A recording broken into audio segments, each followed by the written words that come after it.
দেশের অর্থনৈতিক অবস্থা গতিশীল করার লক্ষ্যে দেশি বিদেশি বিনিয়োগকারীদের নিয়ে আন্তর্জাতিক বিনিয়োগ সম্মেলনের আয়োজন করে বাংলাদেশ বিনিয়োগ উন্নয়ন কর্তৃপক্ষ বিডা। গত সোমবার সকালে চট্টগ্রামে দুটি অর্থনৈতিক অঞ্চল পরিদর্শনে আসে জাপান, চায়না, নেদারল্যান্ড সহ বিভিন্ন দেশের ৬০ জনেরও অধিক ব্যবসায়িক প্রতিনিধি দল। সকালে জেলার আনোয়ারায় অবস্থিত কোরিয়ান এক্সপোর্ট প্রসেসিং জোনের বেশ কয়েকটি কারখানা পরিদর্শন করেন আগত বিদেশি বিনিয়োগকারীরা।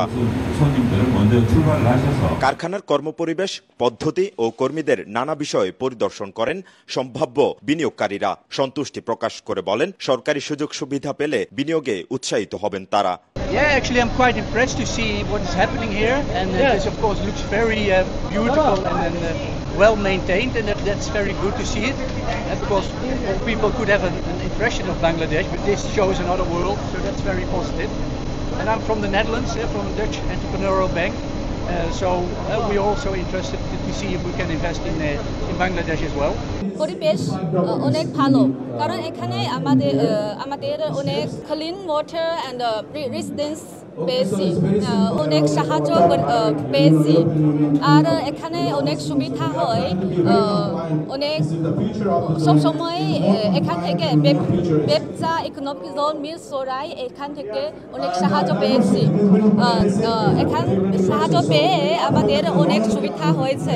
এ সময় সরকারের পক্ষ থেকে আগ্রহী বিনিয়োগকারীদের সর্বোচ্চ সুযোগ সুবিধা দেওয়ার কথাও জানানো হয়। বাংলাদেশের ওয়ার্কাররা খুব ফাস্ট লার্ন করে এবং এই লার্নিংটা তারা ইউজ করতে পারে। আমরা শুধু চিপ লেবার বলবো না, আমরা বলবো ইকুইটেবল লেবার, এবং সেই লেবার এখন প্রোডাক্টিভ লেবার হিসাবে আবির্ভূত হবে। শুধু চিপ থাকলে কিন্তু প্রোডাক্টিভ হয় না।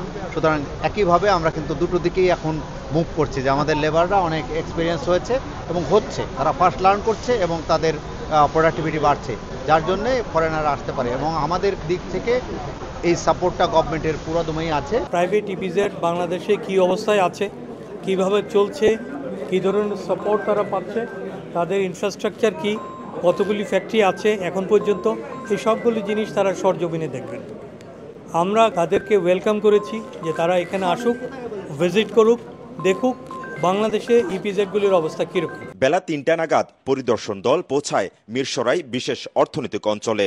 সেখানে অর্থনৈতিক অঞ্চলের বেশ কিছু কর্মযোগ্য পরিদর্শন করেন। পরে অর্থনৈতিক অঞ্চলের সামগ্রিক বিষয় নিয়ে বিনিয়োগকারীদের সামনে ব্যবসায়িক বিভিন্ন সুযোগ সুবিধা উপস্থাপন করেন বেজা কর্তৃপক্ষ।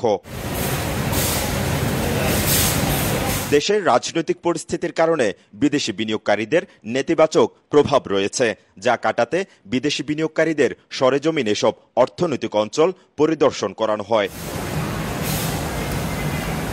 দেশের সর্ববৃহৎ অর্থনৈতিক অঞ্চল মিরসরাই বিশেষ অর্থনৈতিক অঞ্চলে দেশি বিদেশি 10টিরও বেশি কারখানা উৎপাদন শুরু করেছে। 33,000 একরের বিশাল এই অর্থনৈতিক অঞ্চলের সম্ভাবনার চিত্র তুলে ধরা হয়। কর্তৃপক্ষের আশা, বেশ কিছু বিদেশি প্রতিষ্ঠান বিনিয়োগ চুক্তি সই করতে পারে এবারের সম্মেলনে। সম্মেলন শেষে আগ্রহী বিনিয়োগকারীরা প্রতিশ্রুতি দিলে আগামী 2-1 বছরের মধ্যে কয়েক বিলিয়ন মার্কিন ডলার বিনিয়োগের আশাবাদী বিডা।